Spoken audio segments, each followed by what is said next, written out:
Gan jau, ka katram autovadītājam kaut reizi dzīvē gribās sevi sajust kā īstu karali. Gan vārda tiešajā, gan pārnestajā nozīmē. Beidzot, mūsu rīcībā ir kāds automobīls, pie kura pieiet klāt. Droši vien, ka nebūtu kauns pat visskarbākajam vecim pasaulē. Piemēram, tiem kobojiem no senām auto reklāmām, kas vienā rokā ādas platmali, par plecu laso. Šoreiz neceļos mēs esam iebraukuši ar jaunās paaudzes Hyundai Santa Fe. Ja atceraties, kāds izskatījās iepriekšējās paaudzes šis pats modelis, tad droši vien, kā uz ielas, neviens pat neiedomātos, ka tas ir likumsakarīgs turpinājums. Jā, tāds ir šis jaunais Santa Fe, kurā ir 7 vietas un kurš, labi, bet par visu pēc kārtas. Dizains, kā mēs labi saprotam, ir gaumes lieta, tāpēc par to nestrīdās. Vismaz man šis automobīls ir ļoti simpātisks, jo man apvidus automobīls tomēr kaut kā asociējās ar tādām robustām līnijām, tāds nopietns automobīlis, nevis tāda aplaizīta konfekte. Šis ir tieši tāds. Skaists, stabils, drošs, un, protams, liels. Gan komforta, gan aprīkojuma, gan daudz kritēriju ziņā šis automobīls jau cieši pietuvojies premium segmentam. Un, protams, arī cenas ziņā.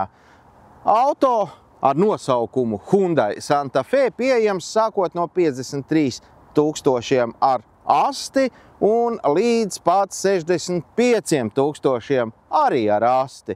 Šīs konkrēti jau būtu 68 000 eiro vērts, bet patiesībā viņš patiešām ir tā vērts. Jaunais Hyundai Santa Fe ir viens no tiem automobīļiem, kurš liek justies tādam pārliecinātam par sevi. Teikšu godīgi, laikā, ko pavadījām kopā ar šo automobīlu, nevienreiz neradās tāda īsta vēlēšanās kādu kaut kur apsteigt, kādam kaut kur pielīst priekšā. Šis ir jau kaut kas tuvu tādai Rolls-Royce psiholoģijai.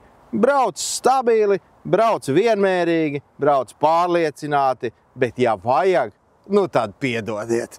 Jaunais Hyundai Santa Fe pieejams 2 spēka agregātu izpildījumā.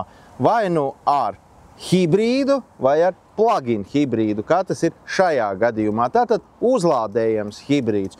Un ja mēs runājam konkrēti par šo automobīlu, tad te slēpjās 1,6 litru 4 cilindru iekšdedzes dzinējs, un viss kopā ar elektrisko sadaļu tas veido 235 zirgu spēku jaudu. Līdz 100 šis te izmēros, tāds ražanais automobīls spēja ieskrieties 9,2 sekundēs, un tajā pat laikā degvielas patēriņš ir visnotaļ vilinošs. Ražotājs saka, ka tajā apvienotajā ciklā elektrība ar degvielu kopā patēriņš varētu būt 1,8 litri uz nobrauktiem 100 kilometriem. Un tas tāpat tiešām arī varētu būt, jo no Rīgas līdz Ogrei un no Ogres līdz Rīgai nobraucot, degvielas patēriņš mums bija 0,8 litri uz 100 kilometriem. Šis auto ar elektrību vien spēja nobraukt līdz 69 kilometriem.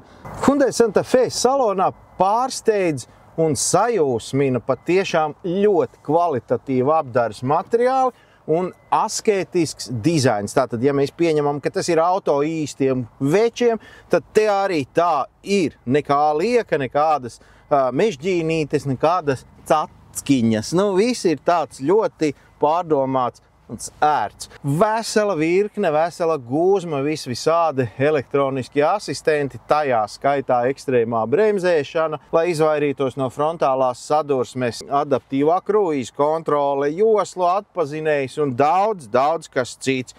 Fantastiski ērti ir tālā ceļā, un ar šādu auto gribās braukt tālu. Ir 2 mobīliem telefoniem vieta, kur uzlādēties. Te, protams, arī vieta kafijai un, vieta, kur salikt visādus sīkumus kārtīgam ceļotājam.